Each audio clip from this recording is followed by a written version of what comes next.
जब रात के घोर अंधेरे को चीर कर प्रातः काल पृथ्वी पर सूर्य देव आते हैं तो आसमान का रंग भगवा रंग में रंग जाता है। उस रंग को पक्षियों के उड़ते हुए झुंड और ज्यादा सुशोभित करते हैं, उस दृश्य को बहुत मनोरम बना देते हैं, सुंदर बना देते हैं। आज ऐसे ही दृश्य को देखने के लिए हम अपने निवास नांगल लाडी से प्रातः 5 बजे उठकर भाकरोटा जयपुर के लिए रवाना हुए, जहां पर स्थित है एसआरके के निदेशक रामलाल जी खरबास का निवास। उन्होंने पिछले 8 वर्षों से अपने निवास स्थान पर पक्षियों के दाने पानी की व्यवस्था कर रखी है। पिछले 8 वर्षों से लगातार प्रातः वो पक्षियों को दाना डालते हैं, जिससे वहां पर झुंड के झुंड तोते, कबूतर, मैना, कई तरह के पक्षी आकर के बारी बारी से दाना चुगते हैं और लगातार पिछले 8 वर्षों से दाना डाल रहे हैं। और आज हजारों की संख्या में झुंड बना बना कर सुबह पक्षी आ जाते हैं। यह दृश्य बड़ा मनोरम होता है। पक्षियों की चह चह कलरव, ऊंची अट्टालिकाएं जो शहर में बन चुकी हैं, इस वजह से इनका जीना दूभर हो गया है। इन बेजुबान पक्षियों की भाषा को या इनकी तकलीफ को रामलाल जी चौधरी ने समझा और इनके लिए व्यवस्था कर दी दाने की, पानी की और घोंसले की। आइए आज हम आपको रूबरू कराते हैं एसआरके के निदेशक रामलाल जी चौधरी से, जिनके निर्देशन में जोबनेर में पिछले 13 सालों से एसआरके साइंस का संस्थान चल रहा है, जो बेहतरीन परिणाम और बेहतरीन व्यवस्थाओं के लिए जाना जाता है। इस दौड़-भाग भरी जिंदगी में ये अपने व्यवसाय और इन पक्षियों के पालन में कैसे तालमेल बिठाते हैं। नमस्कार, सुप्रभात। और मैं सुरेश शर्मा नांगल लाडी और मेरे साथ में है एसआरके के डायरेक्टर सर, हमारे डायरेक्टर सर और हमारे परम मित्र श्रीमान रामलाल जी खरबास।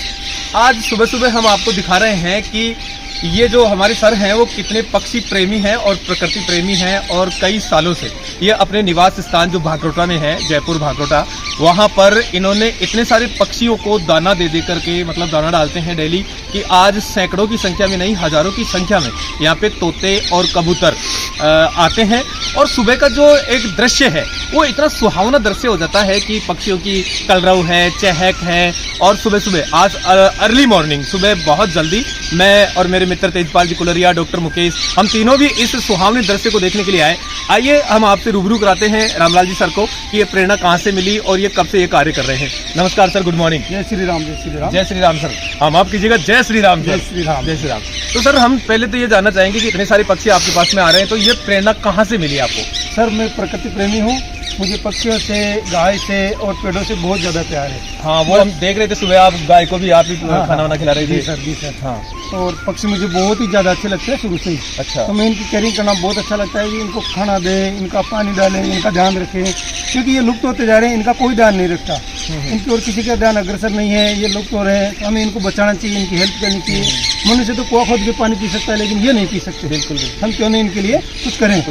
सर कितने सालों से कर रहे हैं ये काम? सर ये करीब 8 साल से कर रहे हैं, और शुरू में 4-5 कैरेट आ पाए थे तोते, कुछ कबूतर थे, फिर मैंने शुरू किया तो ये बढ़ते बढ़ते आज लगभग 5-6 हज़ार तो तोते हैं, इतने कबूतर हैं, और 10-15 प्रकार की चिड़ियाँ भी हैं, कोयल, बुलबुल वगैरह इत्यादि, और कई सारी मतलब 150-200 की लहरी भी है यहाँ पे। अच्छा। और 8 साल से हम इनको डेली दाना दे रहे हैं, कभी एक बार भी इनके लिए दाना मिस नहीं किया। क्या बात है, अब तक मतलब एक भी दिन नहीं? एक भी दिन नहीं। इनके लिए सबके लिए अलग अलग दाना है। जैसे तोते हैं तो उनके लिए मूंगफली है, कबूतर के लिए ज्वार है, बाजरा है, मक्का है, और जो चिड़िया हैं उनके लिए रोटी है, हलवा वगैरह जो भी बच जाता है वो उनके लिए डालते हैं। तो सर वैसे तो पूछना नहीं चाहिए, लेकिन कितना खर्चा हो जाता है लगभग आपको महीने का हिसाब किताब अगर देखें तो? सर महीने का तो जोड़ा नहीं, लेकिन मैं साल का एक बार ही डलवा लेता हूँ, मूंगफली, ज्वार, बाजरा, जो भी मक्का वगैरह, तो लगभग 2.25 लाख के लगभग साल का ये हो जाता है। बहुत ही बढ़िया बात है कि आज की इस भागदौड़ की जीवन में भी आप मतलब इतना काम कर रहे हैं। तो सब इसके लिए कितनी बजे उठना पड़ जाता है आपको? सर 5:30 बजे मेरा अलार्म फिक्स है। इनके लिए 5:30 बजे मैं हमेशा 8 साल से उठते रहा हूँ, और कभी मैं नहीं रहूँ बाई चांस, तो बच्चा है या मिसेज है, वो 5:30 बजे उठ के इनके लिए दाना सर्व जरूर करते हैं। अच्छा, लोगों को क्या संदेश देना चाहेंगे इस माध्यम से कि पक्षियों के प्रति या प्रकृति के प्रति? लोगों को ये संदेश देना चाहिए सर, भाग दौड़ की जिंदगी में मिलना कुछ नहीं है, ना कोई साथ लाया ना ले जाएगा। बस ये धर्म कर्म है, यही अपने साथ है, यही अपने लिए अच्छा है।